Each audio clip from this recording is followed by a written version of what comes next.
professor Dr. José Eduardo Lutalfi Dolce. Ele é diretor do Departamento de Otorrinolaringologia da Faculdade de Ciências Médicas da Santa Casa de São Paulo. Ele vai estar falando sobre o tema de rinossinusites agudas e crônicas. Acho que é um tema bem interessante para nós aqui discutirmos.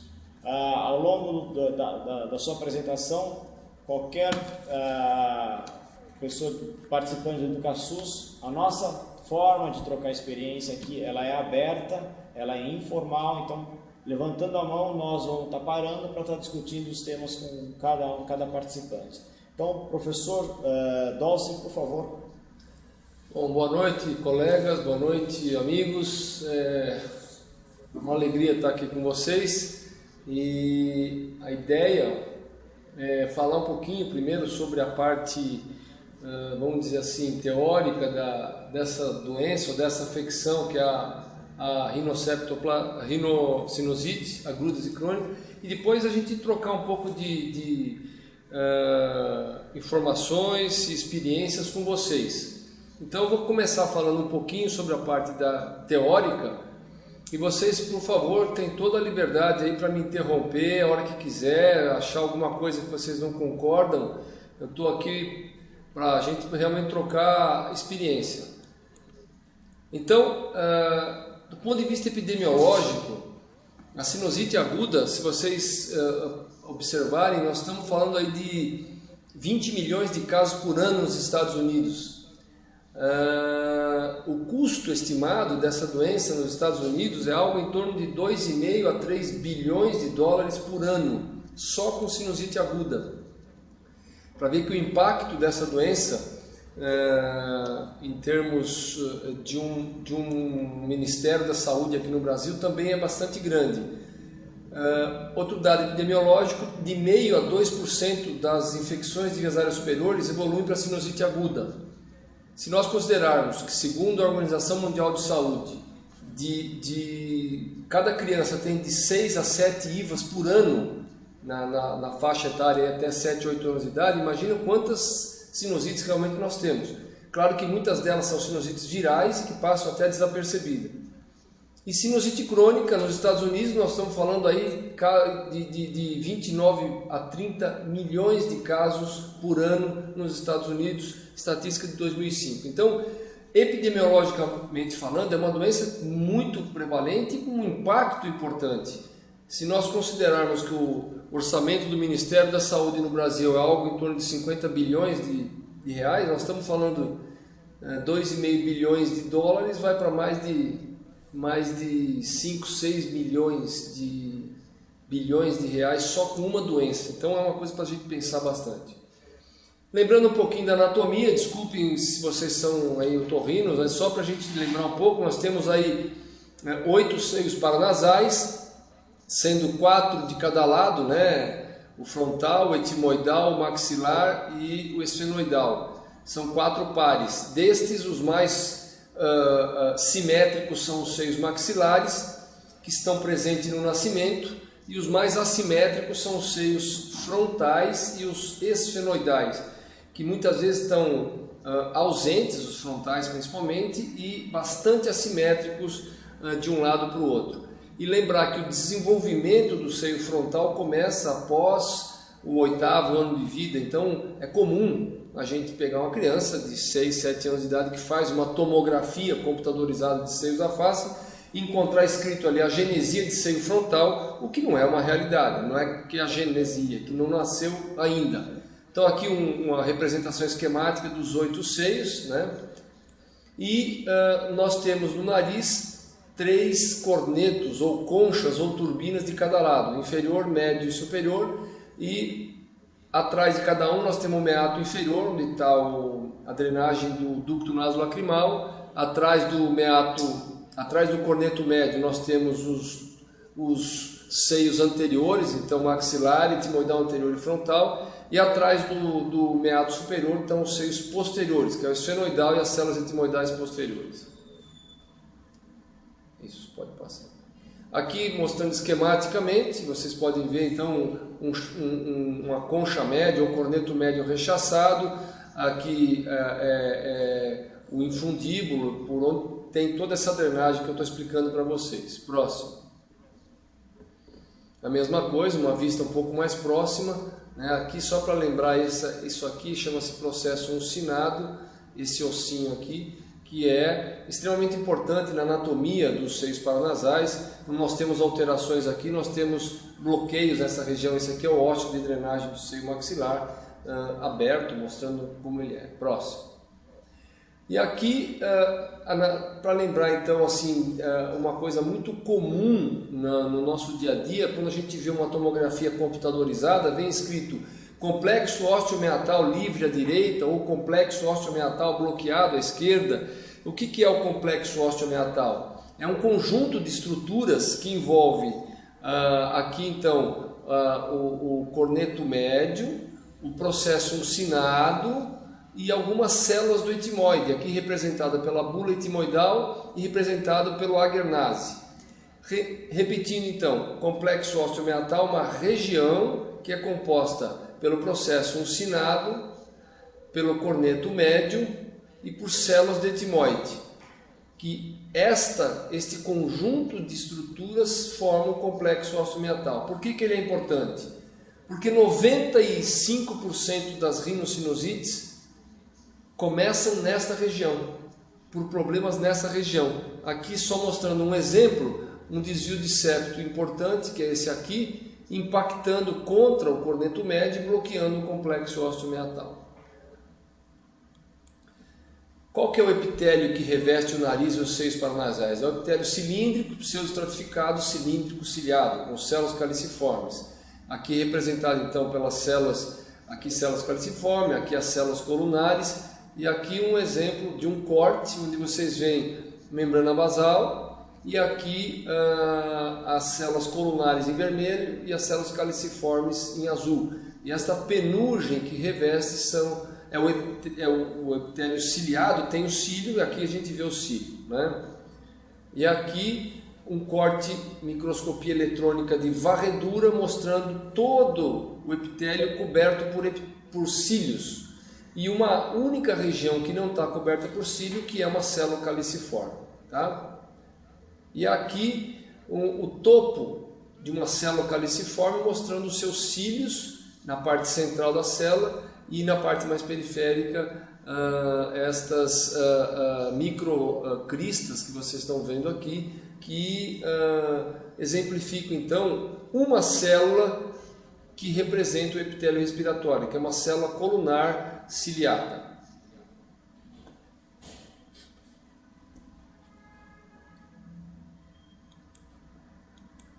E aqui ainda uma microscopia de varredura de superfície, microscopia eletrônica, com uma célula caliciforme aberta, rota, com cílio ao redor, que são as células cilíndricas ciliadas. Bem, vamos falar um pouquinho só da fisiologia do nariz e dos seios paranasais. Falando da fisiologia, nós temos esses 4 itens: o fluxo aéreo, o muco nasal, o cílio e os ossos de drenagem. Quando nós falamos na fisiologia, o mais importante, sem dúvida nenhuma, é este binômio muco e cílio. Porque quando nós temos alterações no muco e no cílio, nós certamente vamos ter uma alteração importante na fisiologia que gera sinusite de repetição. Eu queria lembrar também que este é o fluxo aéreo principal do nosso nariz, um nariz normal. O fluxo passa pela cabeça da concha nasal inferior, pelo corpo do corneto médio e vai embora para a coana. Quando nós temos deformidades grandes no nariz, seja um nariz desse tipo adúnculo, seja um nariz selado, como nas doenças úlcero-granulomatosas, este fluxo principal fica alterado e aí nós vamos ter alteração na fisiologia. Só para lembrar então um pouquinho da parte da fisiologia, eu queria mostrar para vocês a importância do muco. Nós produzimos normalmente ao redor de 2 litros de muco por dia no aparelho respiratório alto. E destes 2 litros, 98% é constituído de água. Então vejam como é importante a umidificação do ambiente que a gente trabalha, que a gente mora ou que a gente dorme. Principalmente os executivos que vivem em ambiente fechado, que vivem em ar-condicionado constante, eles vão ter uma alteração neste muco que vai se tornar ressecado vai se tornar espesso por falta de água, fazendo o quê? Gerando sinusite de repetição. Então, no nosso ambiente de trabalho, é muito importante que a gente tenha essa preocupação da umidade. E eu sempre brinco e digo, quando a gente não souber o que fazer com o nariz de um paciente, manda lavar com soro fisiológico, mesmo soro caseiro, que nós vamos estar fazendo um bem para ele, acertando. Então o ar que é inspirado por nós tem que ser purificado, umidificado e aquecido, porque independente da temperatura que ele entra, ele tem que chegar no pulmão ao redor de 37 e 38 graus. E quem faz essa purificação, umidificação e aquecimento é o nariz, através dos cornetos, através da sua mucosa. Por que é que algumas pessoas têm muita sinusite e outras não têm? Por causa dos fatores predisponentes. Nós dividimos esses fatores predisponentes em funcionais e anatômicos. Dentre os funcionais, como eu já disse no comecinho da aula, as doenças infecciosas, virais, os resfriados comuns, a rinite alérgica e as condições ambientais. Toda vez que nós temos uma pessoa, uma família que mora ou trabalha num ambiente insalubre, que não seja apropriado, nós vamos ter todas essas condições que não ajudam o paciente e vai estar propenso a ter sinusite. Eu só queria chamar a atenção para vocês a questão da natação, principalmente em crianças pequenas que são asmáticas, que são alérgicas e recebem a orientação para ir fazer natação. E aí o que acontece? A mãe, que não é orientada, leva a criança para fazer natação numa piscina aquecida, tratada com cloro no inverno. É um desastre. Essa criança, ao invés de melhorar, vai estar constantemente com sinusite, porque a água tratada com cloro é altamente irritante da mucosa nasal.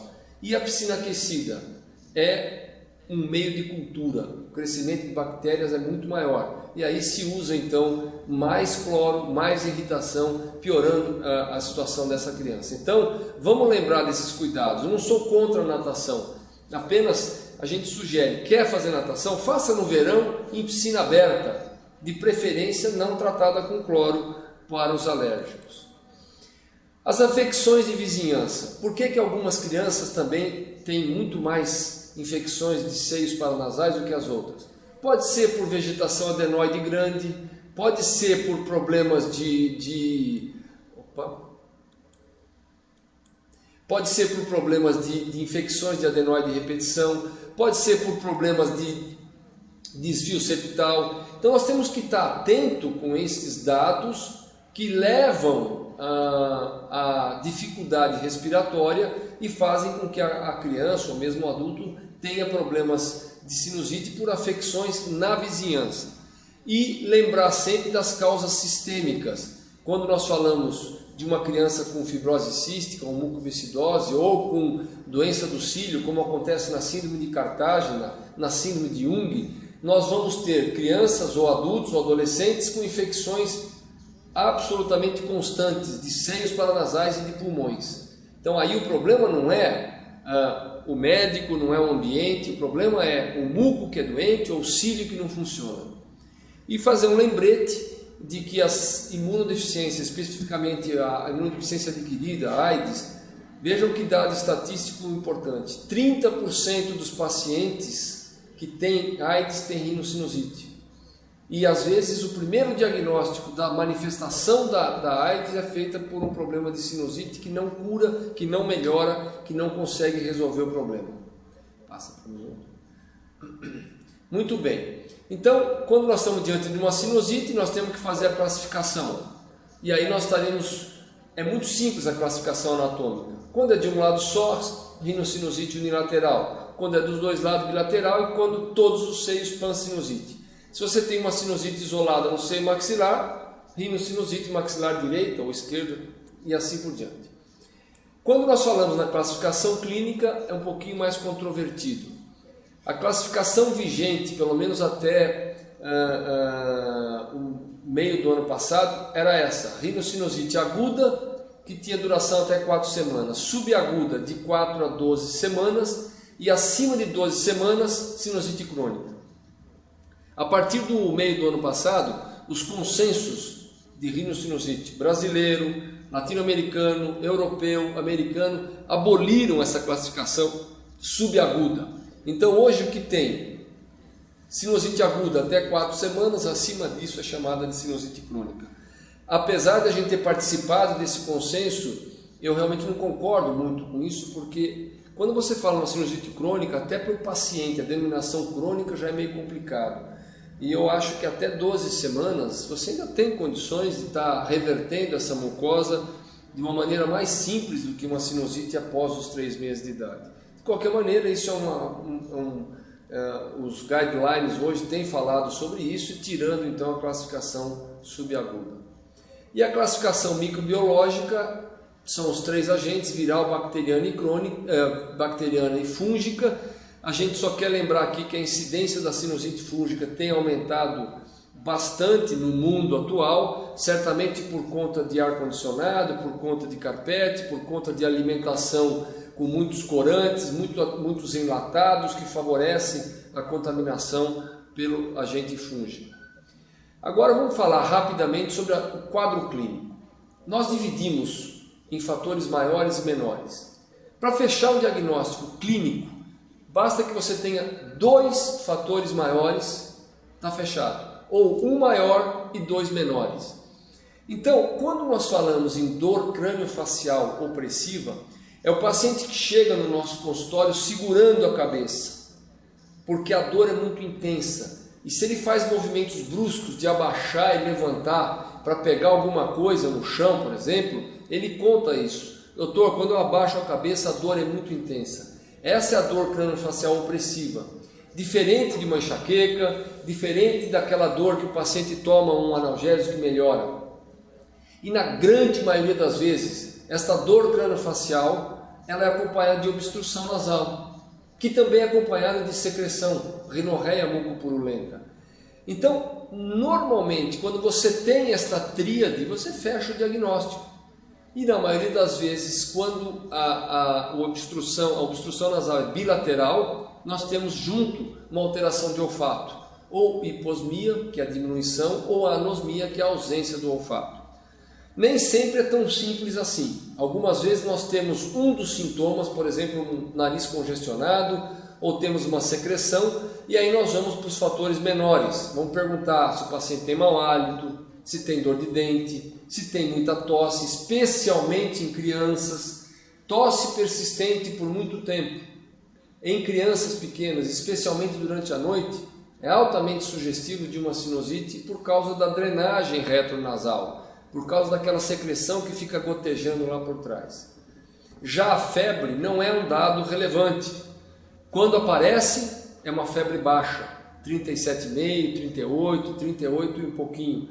É muito raro vocês terem uma febre de 40 graus simplesmente numa sinusite aguda.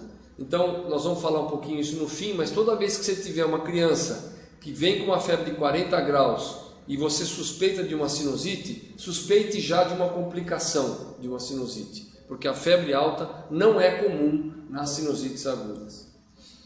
Na sinusite crônica muda um pouco, vocês vejam que o quadro clínico é muito mais obstrução e secreção e tosse. Já a dor, febre e os outros fatores vão lá para baixo.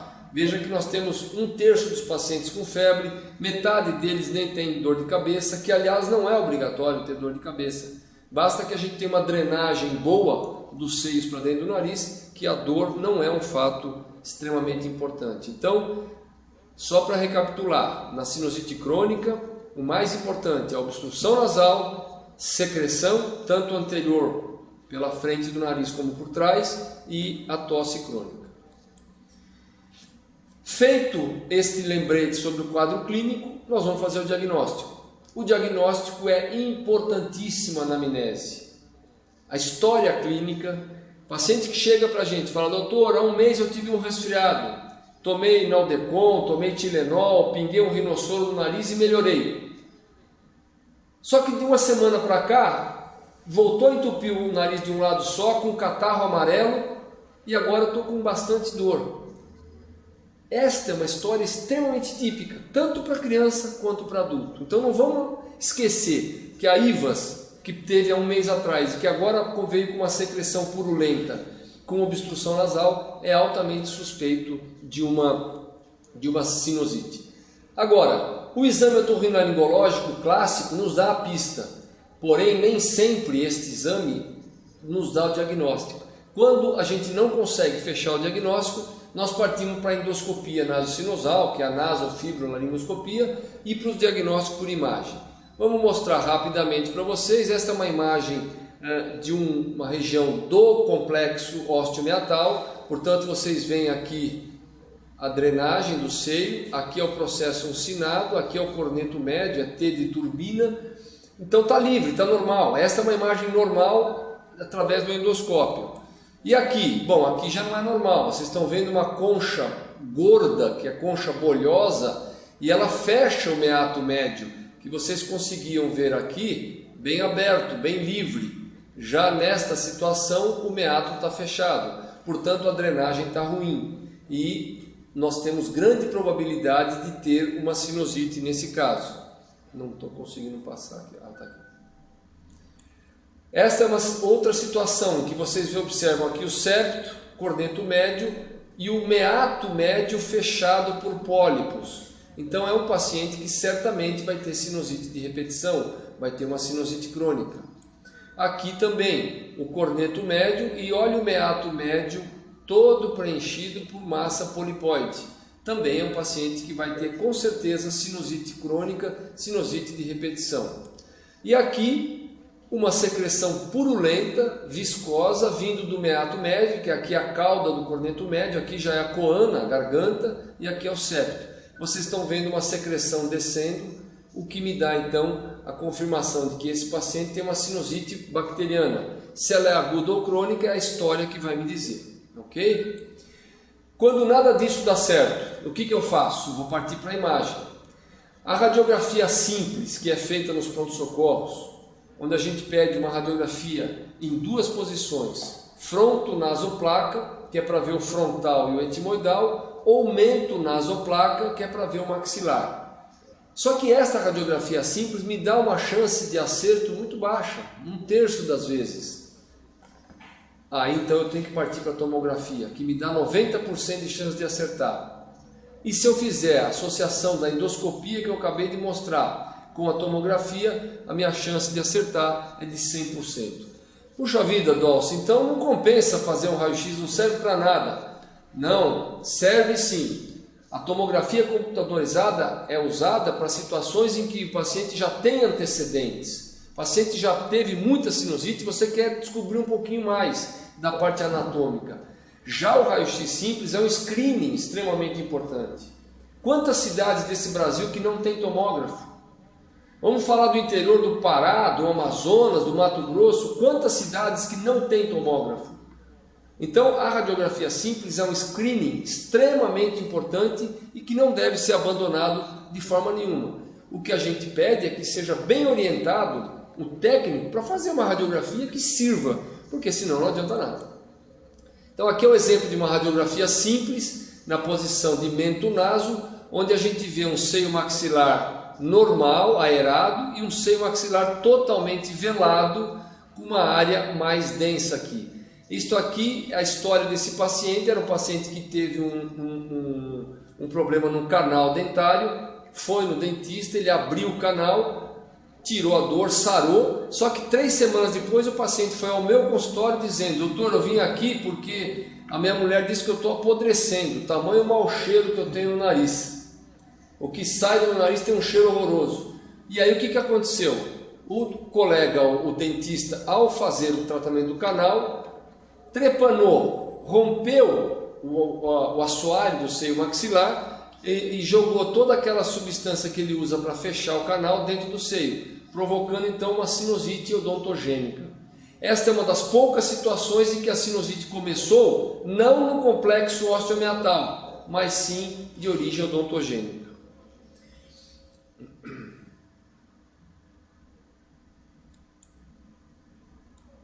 E aqui uma tomografia computadorizada mostrando para vocês quantos dados a gente pode obter, né? Vejam, aqui é o septo, aqui a concha inferior, aqui nós temos o ósteo de drenagem do seio maxilar, aqui o processo uncinado, todo o seio maxilar livre, a órbita com os músculos reto medial, reto lateral, superior, inferior, o oblíquo, aqui o frontal, aqui o teto do etimoide, aqui a fossa cerebral anterior, crista galli, a repetição tudo aqui, e vocês observam aqui que esse paciente tinha um bloqueio do ósseo de drenagem deste lado, comparando com esse. E este bloqueio já estava dando um sofrimento da mucosa aqui. Então, mostrando que um resfriado comum pode sim dar uma sinusite de origem viral. Isto basta você dar um descongestionante que esse paciente fica bem. Agora nós vamos falar um pouquinho do agente etiológico para poder tratar. Então vejam, nas sinusites agudas, a grande maioria, em qualquer trabalho a nível mundial, nacional, o principal é o Streptopneumoniae. Depois vem uma série de outros. Eu queria chamar a atenção aqui para vocês, para o Haemophilus e para a Moraxella. Por que esses dois? Porque são duas bactérias que produzem beta-lactamase, que é uma droga que a amoxicilina não consegue destruir. Então, a Organização Mundial de Saúde preconiza que se trate sinusite aguda com amoxicilina.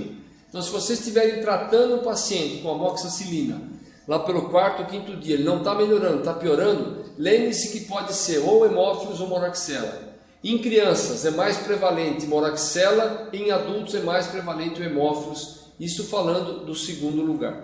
Ok?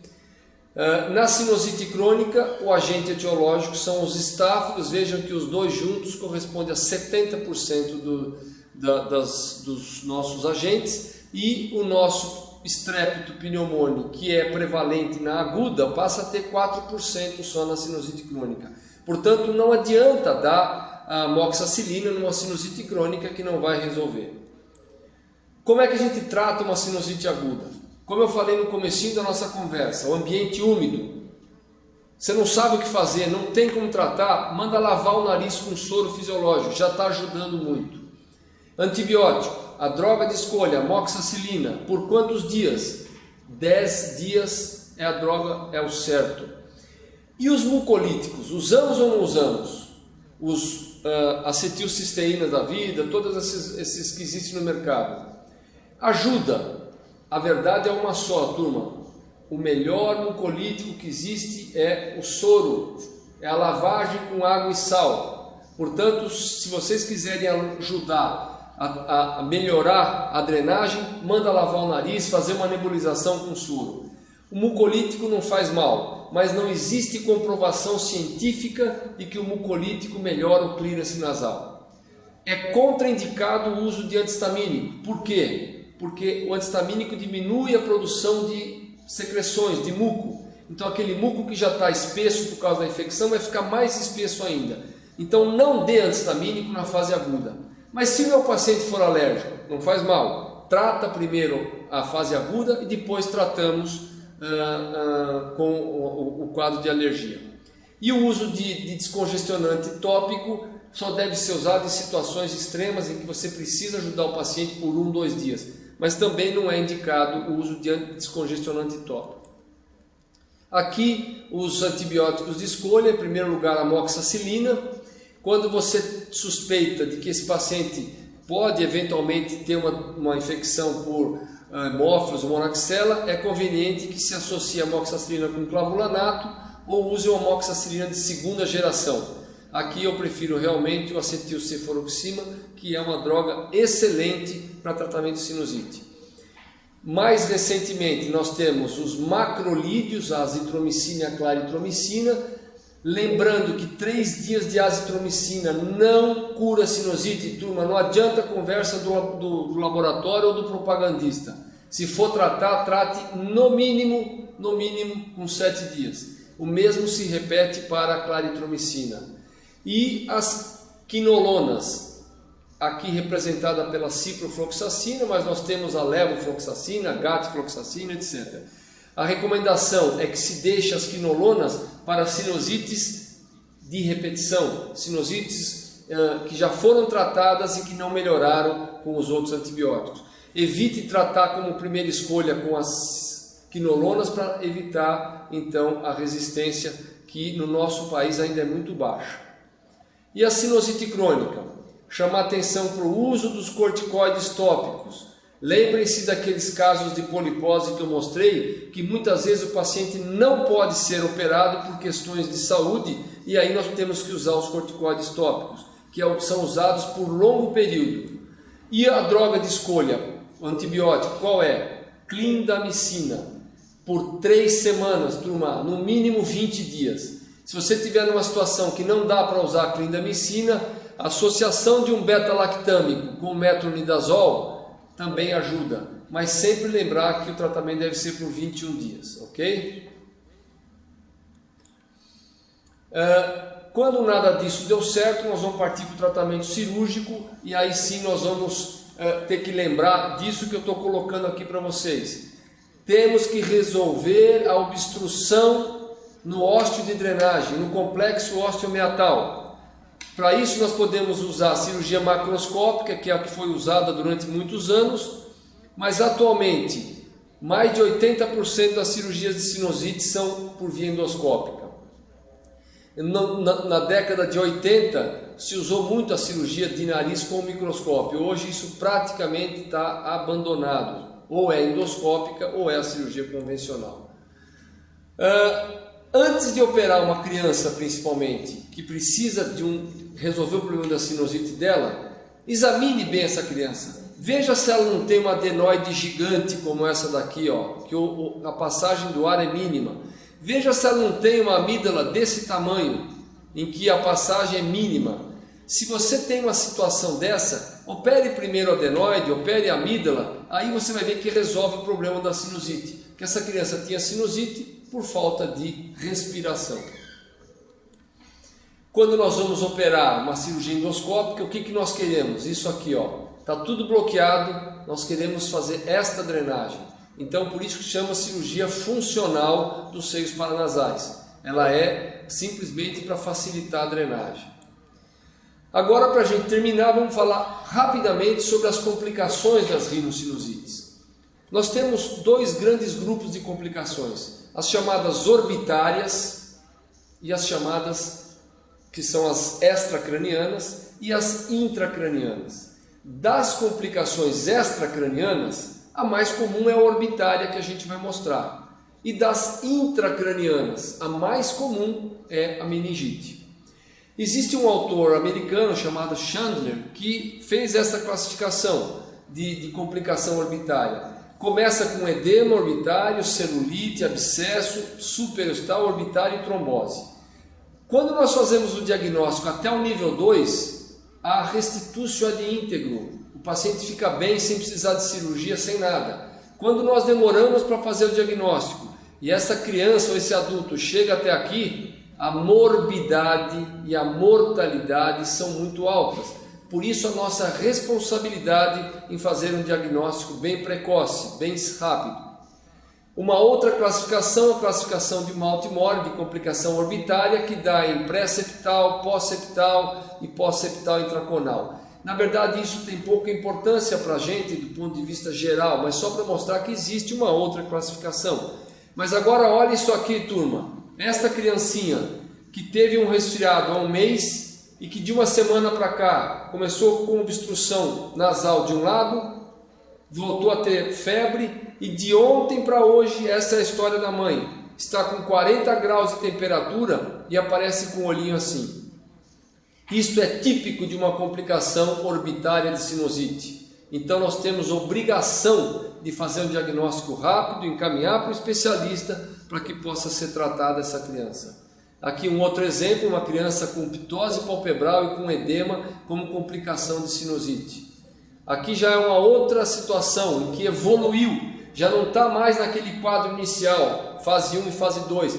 Essa moça já teve um abscesso de pálpebra e fistulizou, porque demorou para ser diagnosticada. Olha o abaulamento do frontal que ela tem. Então a responsabilidade de diagnosticar precoce é muito grande. Olha esse rapaz também, uma sinusite frontal, tendo uma celulite orbitária superior e inferior e dos 2 lados. E se nós não tratarmos, não diagnosticarmos, evolui para isso aqui, ó. Rompe a tábua externa do frontal e faz um abscesso, que para sorte dela foi para fora. Se tivesse rompido a tábua interna, ela teria feito um abscesso cerebral, uma complicação muito mais séria. Então, é muito importante o diagnóstico precoce de uma complicação de sinusite. É isso, turma. Acho que eu passei bastante da hora, mas agora nós temos um tempinho para discutir ainda. Obrigado. Obrigado, professor Dulce. Queria começar com Marília. Quem está em Marília, por favor? Marília. É Rubens Stofano. Quem está em Marília? Deixa eu ligar o áudio de Marília.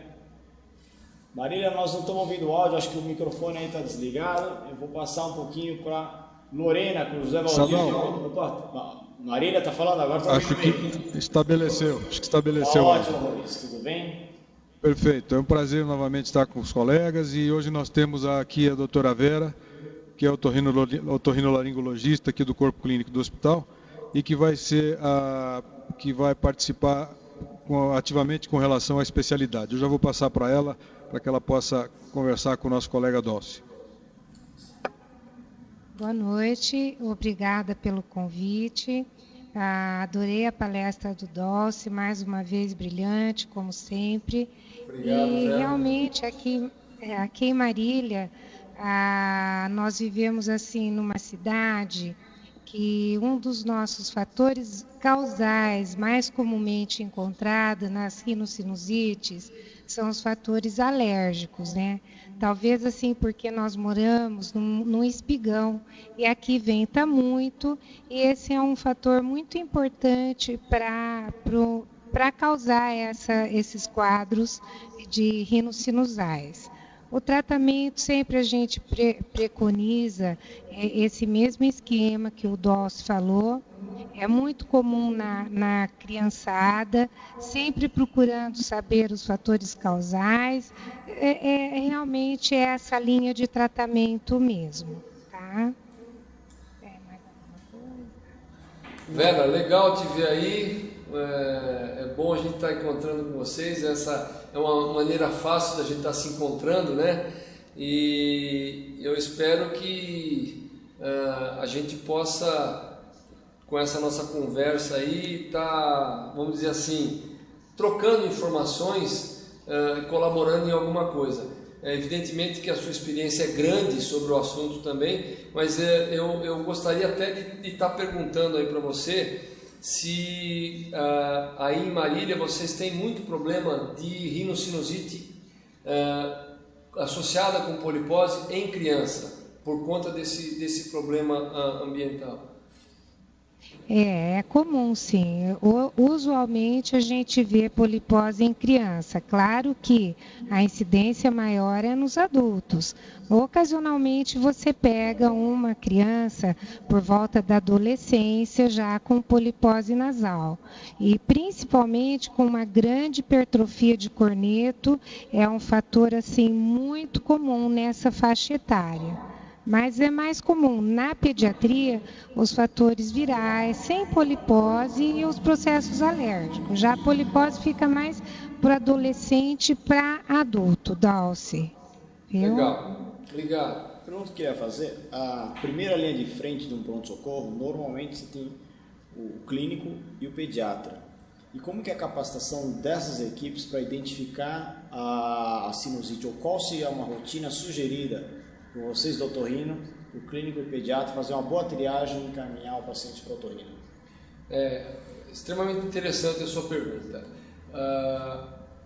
O grande dilema, a grande dificuldade que existe é você fazer o diagnóstico diferencial entre uma IVAS e uma rinocinusite. Isso é difícil até para o especialista. Dependendo do momento que o paciente chega até o médico, o diagnóstico fica quase que impossível mesmo para o especialista. Agora, do ponto de vista prático, o paciente chega num pronto-socorro com um quadro, entre aspas, suspeita de sinusite, quadro viral, eu acho que eu reputo como o mais importante de tudo, a história, o exame físico. Se o colega clínico, o colega pediatra, avaliando essa criança, examinando essa criança, suspeita de uma de uma rinocinusite antes de fazer um raio-x de seios da face, que isso acabou virando uma regra e está errado, peça então uma avaliação para um colega especialista, para ele poder ver se há realmente a necessidade de uma radiografia. Por que isso? Porque o raio-x simples num pronto-socorro acaba gerando uma overdose de diagnóstico de sinusite que na verdade não está acontecendo. Isso é extremamente comum nos hospitais, porque fez o raio-x, você tem um espessamento de mucosa do seio de 2, 3 milímetros, já é taxado como uma sinusite. Isso não é verdade. Você pode ter esse quadro de espessamento na população de alérgicos sem que se traduza como uma sinusite naquele momento. Então eu diria que o foco principal, faz a anamnese, faz o exame físico, suspeitou, vamos fazer uma avaliaçãozinha com o colega antes de encaminhar para o raio-x, para que a gente não tenha excesso de exames pedidos, raio-x desnecessário e um diagnóstico, uma overdose de diagnóstico que realmente não é a realidade. Outra pergunta, então, já que o problema também é fazer o diagnóstico correto, existe uma hiperindicação de tratamento e o paciente não ter sinusite? Perfeito, existe sim.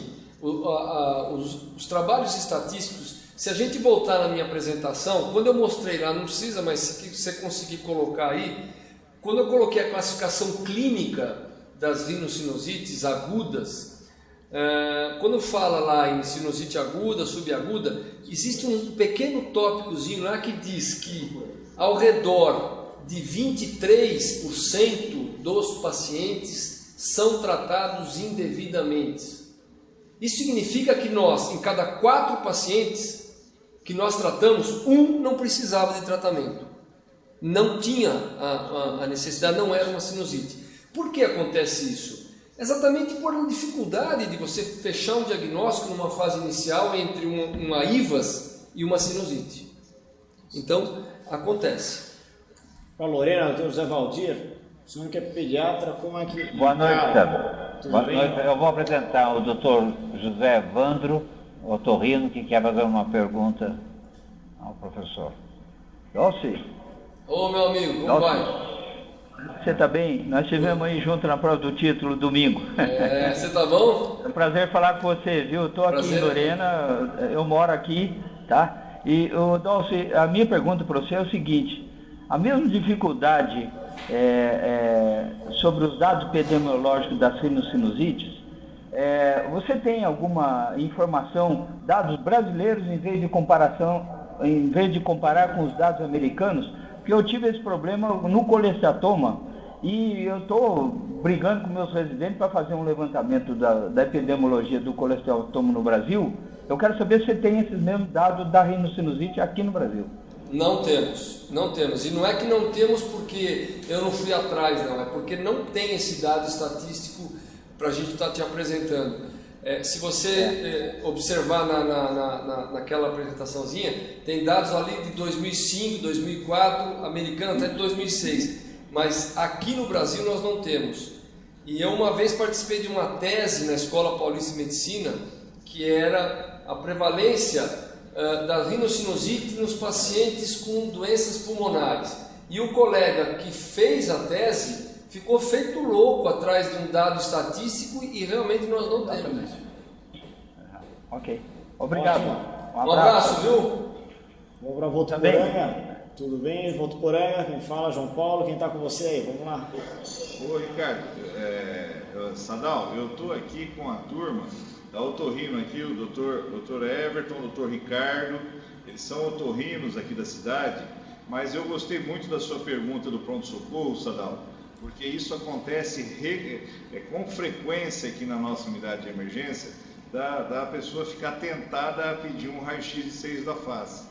O que a gente tem tentado orientar a turma da urgência e emergência é o que o Dr. Tossi tem falado mesmo. A gente às vezes entra com uma medicação, às vezes sintomática, e encaminha para um especialista para que ele defina qual o destino desse paciente, qual o destino terapêutico desse paciente. Mas eu vou passar aqui para os dois otorrinos para eles passarem para as perguntas para o doutor também. Boa noite. Eu sou o Ricardo. Primeiro eu queria Tudo bem, Ricardo? agradecer ao doutor essa brilhante palestra, entendeu? Eu espero vê-lo o mais rápido possível, né, meu presidente? Eu e o Chicão. O pessoal tá achando que eu sou muito velho aqui, viu? Porque eu conheço todo mundo, pô. Você precisa de aparecer mais aqui, viu, doutor? Não tem pergunta nenhuma, não. Eu adorei aí a explanação, como sempre, muito brilhante. Um abraço para você, viu? Um abraço para você também. Sadal, deixa eu só fazer uma perguntinha pro Dr. Tossi.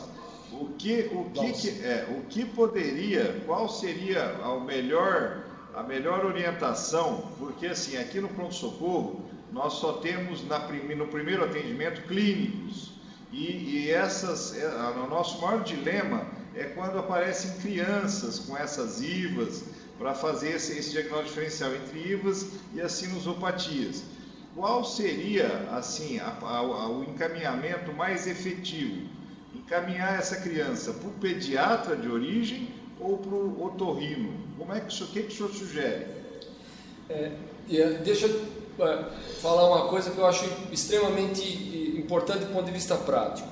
Há um tempo atrás, nós tentamos fazer, através da Sociedade Brasileira de Otorrino, um pequeno manual que seria distribuído no Brasil inteiro através dos correios para médicos generalistas, onde a gente tentava dar dados diferenciais entre rinite alérgica, sinusite aguda e uma infecção viral, uma IVAS. Como é que a gente poderia tentar diferenciar um pouco isso? Através de quadrinhos bem direcionados. Isso acabou não dando certo, né? O Ricardo depois pode explicar para vocês que o nosso plano na sociedade acabou sendo abortado temporariamente, mas nós vamos voltar lá agora. Mas a grande dificuldade está em você diferenciar o que é um quadro alérgico de um quadro viral, de um quadro bacteriano, uma sinusite bacteriana. Mas tem dados fáceis. O que eu resumiria para você? Toda vez que você tiver secreção purulenta unilateral e este quadro já dura mais de 10 dias, este dado é importante, você já tem que pensar num quadro de sinusite. Quando você tem um quadro de 3, 4, 5 dias, que o leigo até fala, o meu resfriado está amadurecendo, está ficando já amarelado, você ainda está numa fase que é possível, você está numa fase final de um quadro viral. Já os quadros alérgicos, o paciente espirra muito, entope o nariz, pode ter dor de cabeça, aquele cansaço, mas ele não costuma ter febre, ele não costuma ter uma dor localizada, não tem secreção amarelada. O quadro alérgico piora de manhã, melhora no decorrer do dia, piora à tarde, e isso não acontece nas doenças virais ou na sinusite bacteriana. Então, esses pequenas informações que você pode obter do paciente vão te direcionar um pouco, mas eu volto a insistir, não é fácil, mesmo para o especialista, em um determinado tempo da evolução da doença, você fechar o diagnóstico e falar, não, isso aqui é uma sinusite viral, ou isso é uma IVAS, ou isso é uma sinusite bacteriana. É complicado. O doutor Aristides, em Sorocaba, como está Sorocaba, alguma pergunta, comentários? Algum comentário? Em primeiro lugar, complementar você, Sadal, aí que está sempre presente. Se está o áudio alto, estou puxando o microfone. Está muito bem, está muito bom. Tá bom. Cumprimentar o professor Dotti. Tudo bem. O nosso otorrino aqui que a gente conhece, que é médico legista também. Já jura? Já jura? Já jura isso. Mas o nosso problema aqui seria mais o pronto-socorro, né? O envio, que é chegando agora à área fria, né? O tempo frio, então nós temos esse tipo de problema, né?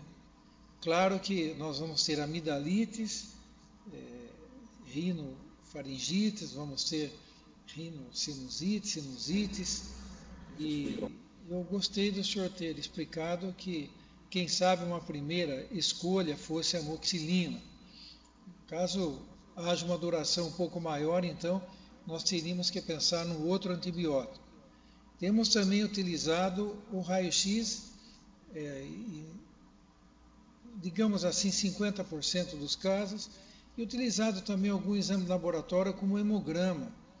Em alguma dúvida se utilizou o hemograma, mostrando que às vezes podem se encontrar diferença em relação ao hemograma, outras vezes o IgE, quando tem oportunidade do laboratório ter os kits que possam fazer o IgE de forma rápida. Então, é uma situação dessa maneira. A gente tem um pediatra de plantão, 24 horas ao dia, então, às vezes é mais fácil a gente deixar nas crianças que o pediatra oriente. Quanto aos adultos, essa informação foi importante de utilizar em primeira mão a amoxicilina. Nós temos também o corpo estranho. Vez por outra temos encontrado alguns casos com corpo estranho não diagnosticado e que até com raio-x às vezes a gente pode não encontrar, mas nesse caso a orientação é de que se use com certa frequência o raio-x para não acabar não diagnosticando um corpo estranho. De qualquer maneira, são essas considerações e eu agradeço a oportunidade de falar aqui com todos os colegas nossos, aí de Morena, aí de Marília, Piracicaba, Itapeva, Votuporanga, e com o professor Dolce. Muito obrigado. Uma pergunta, professor Dolce. Uma rotina para tratamento com antibiótico terapia para pacientes SUS, onde o custo da medicação é muito importante. E, segundo, pacientes diferenciados de convênio, de consultório, existem alternativas ou alguma diferenciação na indicação de antibiótico?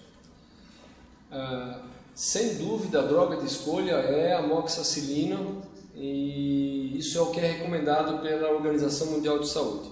O que acontece, certamente com vocês, com pacientes diferenciados do consultório, aqui no consultório, alguns pacientes que têm grande dificuldade de parar de trabalhar para vir até o consultório da gente, esses pacientes, quando eu atendo, eu faço o diagnóstico de uma sinusite aguda, eu procuro dar amoxicilina com clavulanato, porque eu vou estar poupando o meu paciente de correr o risco de eventualmente não responder o tratamento só com amoxicilina, aí ele vai ter que voltar ao consultório, perdeu aquele tempo e o tempo dele é muito precioso. Então, nestas circunstâncias em que o paciente não tem problema de ordem econômica, eu procuro receitar no meu consultório amoxicilina com clavulanato, ou se ele tem alergia ou já tomou, eu dou uma cefalosporina de segunda geração, que é o acetilcefuroxima. A gente não comentou aqui, não chegou a falar, mas acho que uma pincelada sobre o assunto, o uso de corticoide para o tratamento da sinusite aguda. Eu sou fã de corticoide. Eu acho que depois da penicilina, a maior invenção da medicina foi o corticoide, porque nos ajuda tremendamente. Os pacientes são muito reticentes. Toda vez que você dá um corticoide, doutor, mas você vai me dar cortisona, eu vou inchar, eu vou isso, eu vou aquilo. Então você tem que desmistificar, tentar conversar com o paciente, porque a dor da sinusite aguda, aquela dor extremamente forte, você tira com a mão com o corticoide. Então eu gosto sim. Eu já usei muito corticoide de depósito, hoje uso pouquíssimo, porque os endocrinologistas martelam a cabeça da gente de que é errado, que não deve, que é uma droga que você tem mais risco de ter problema. Então hoje eu uso o corticoide via oral para adulto, Meticorten, mesmo para criança, e eu acho que por um tempo curto, de 5 dias, não vai trazer nenhum malefício, desde que o paciente não tenha uma contraindicação formal, e só traz benefício. Então, passar para vocês essa minha experiência de que eu realmente gosto muito de usar o corticoide. Nós discutimos até exatamente essa história do corticoide em uma das sessões do CASUS, nós até comentamos, então, de brincadeira, se o corticoide sumir, algumas especialidades também vão sumir na área médica. Piracicaba, quem está em Piracicaba, por favor? Boa noite, doutor Sadal. Tudo bem? Hoje não pôde nenhum otorrino estar presente devido a uma reunião do departamento, então hoje nós estamos só para prestigiar mesmo e assistir os colegas. Obrigado a vocês de Piracicaba. Se tiverem uma pergunta para fazer, aproveitem o momento aqui. Itapeva também, quem está em Itapeva? Itapeva? Não? Boa noite, doutor Sadal. Doutor Ricardo Bustamante é nosso otorrino, mas ele também não quer falar nada hoje. Tá ótimo, então. Obrigado, Itapeva.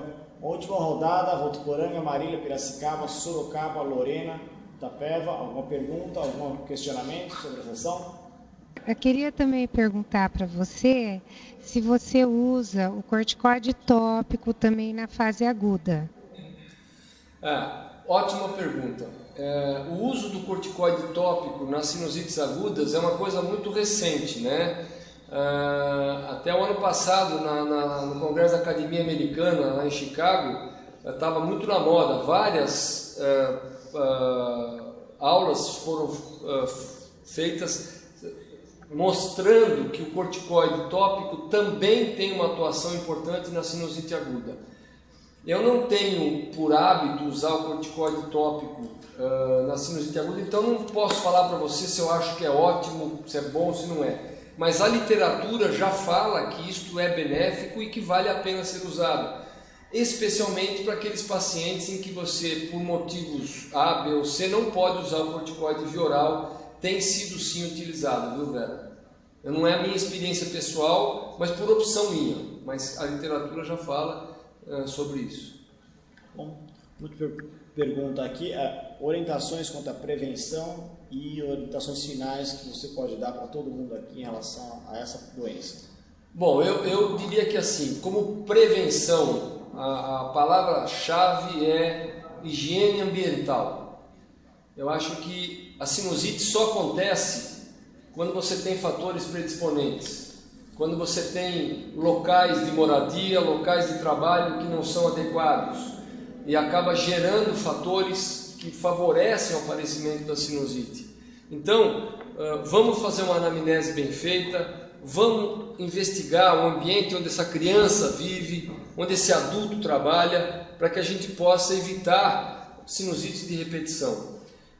Tirando os fatores sistêmicos como mucoviscidose, doença do cílio imóvel, que não depende da gente, com certeza o resto a gente pode trabalhar e atuar através de uma prevenção.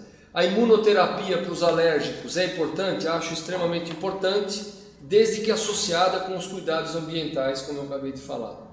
E eu queria também fazer uma ressalva, ou mais uma vez falar sobre o raio-x. Vamos tentar desmistificar o uso do raio-x em pronto-socorro. Isto virou uma febre, aqui em São Paulo é uma loucura. Hospitais da periferia, o que se faz? O paciente chega, senta, eu estou com o nariz assim, estou com dor, raio-x. Não quer ouvir mais nada, raio-x. E aí nós vamos ter diagnósticos falsos positivos e falsos negativos por conta disso. Então, o raio-x de seio da face é útil, mas tem que ser bem usado. Bom, obrigado, professor Dolce.